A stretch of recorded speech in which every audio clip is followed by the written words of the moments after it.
What's up, everybody? It's me, E-Man from E-Man's Movie Reviews, and today I've got another Avengers Infinity War theory for you. Probably the biggest one yet. What if I told you that the ending of Avengers Infinity War is not what you think? What if I told you that all this time we've got Thanos' greatest power completely wrong? Well, I'm here to break it all down for you and let you know what I think really happened at the end of Avengers Infinity War. Stay tuned.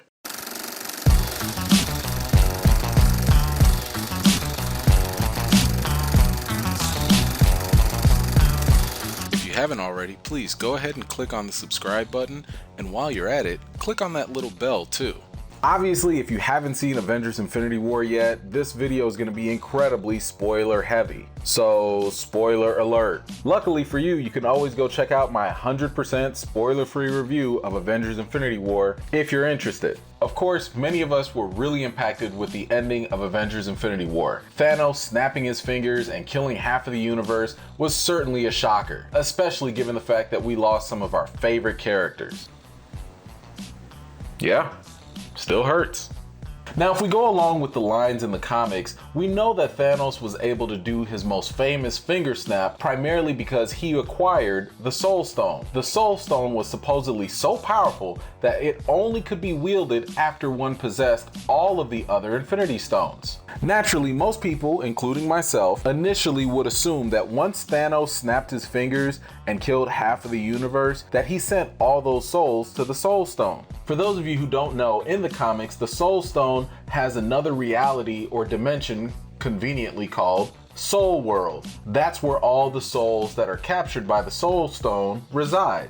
Knowing that, it made me question something odd that happened in the movie. We know that in order for Thanos to acquire the Soul Gem, he had to sacrifice someone or something that he really loved. He did that by giving up Gamora. We later see little Gamora in what appears to be inside of the Soul Stone. Recently, co-director Joe Russo was asked at a Q&A whether Gamora is still alive in the Soul Stone. He replied with, "She in fact is, yes." Wait a minute. So Gamora is alive in the Soul Stone. But what about that time that Thanos went in and started talking to her? Was he in the Soul Stone too? Director Joe Russo goes on to confirm that Thanos was indeed in the Soul Stone when he said this. Yes, it's implied that it's the Soul Stone. It's all orange around. Then he's inside the Soul Stone with the amount of power that it took to snap his fingers. He has this out-of-body experience. When he goes inside the Soul Stone, he has this kind of conversation with the younger version of his Gamora. While it's great to know that Gamora is still alive in the Soul Stone, this does raise some bigger questions that just have not been answered. Like, why was the Soul Stone so empty with only Gamora in there? If Thanos did go into the Soul Stone, and if Gamora is the only person in the Soul Stone, then what the hell happened to all those billions of people that disappeared after Thanos snapped his fingers? Let me bring something very interesting to your attention. One of the screenwriters had this to say. Avengers 4 doesn't do what you think it does. It is a different movie than you think it is. Also, the deaths are real. I just want to tell you that it's real. And the sooner you accept that, the sooner you'll be able to move on to the next stage of grief. Now, before I get into why that is a very significant quote, let me just come right out and tell you what my theory or prediction actually is. I no longer believe that when Thanos snapped his fingers, that all those souls traveled into the Soul Stone. Rather, I believe that Thanos evoked one of the greatest abilities of the Infinity Stones, and that is to create his own reality. And not just any reality, a universal reality. Okay, check this out. When looking at the powers of the Reality Stone, it states, allows the user to fulfill their wishes even if the wish is in direct contradiction with scientific laws, and do things that would normally be impossible, and create any type of alternate reality the user wishes. At full potential, when backed by the other gems, the Reality Gem allows the user to alter reality on a universal scale. Think back with me to Thor 2.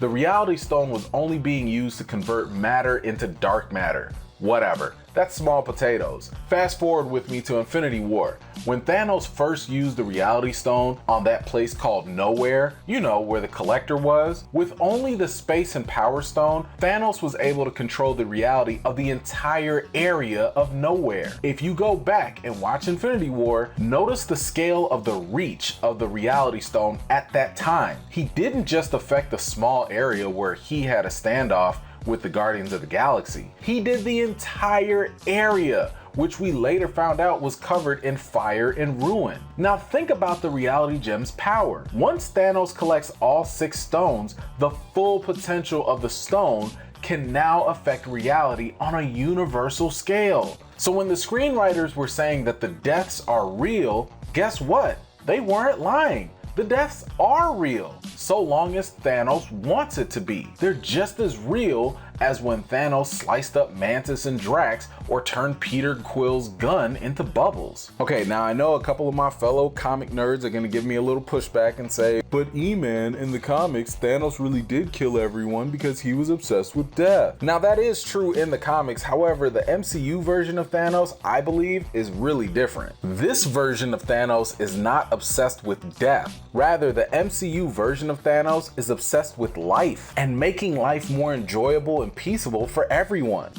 Well, half of everyone. This version of Thanos isn't interested in flexing his powers just to show off how great he is, nor is he trying to impress anyone like he was in the comics. This Thanos is a hero in his own story, trying to do what he thinks is the greater good by any means necessary. He's not the overly arrogant tyrant that we see in the comics. I say that because simply killing people for the sake of killing doesn't seem to appeal to the MCU version of Thanos. All he wants is a sense of peace. And what better way than to literally create a reality that reflects his own vision? So yeah, that's my theory. Thanos didn't just kill everyone and transport them to the Soul World. All he did was convert half of the population to dust, the same way he converted all those weapons into bubbles. By the way, I don't really understand his obsession with bubbles.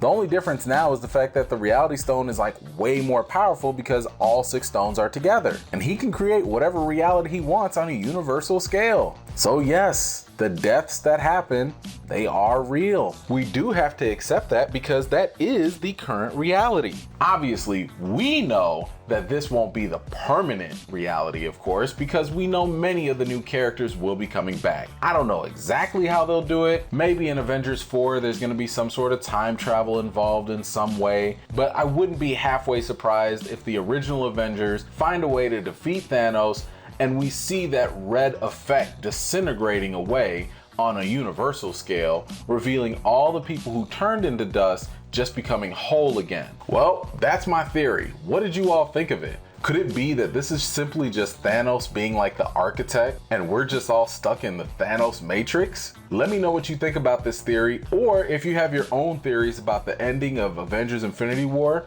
or what's to come in Avengers 4. If you like this theory, you might also enjoy my other video where I go into some other Avengers Infinity War theories. So give that a watch if you're interested. If you're new to my channel, please don't forget to subscribe and give this video a thumbs up. I've got some more videos and reviews coming up real soon for you guys, and until next time, I'll see you guys later.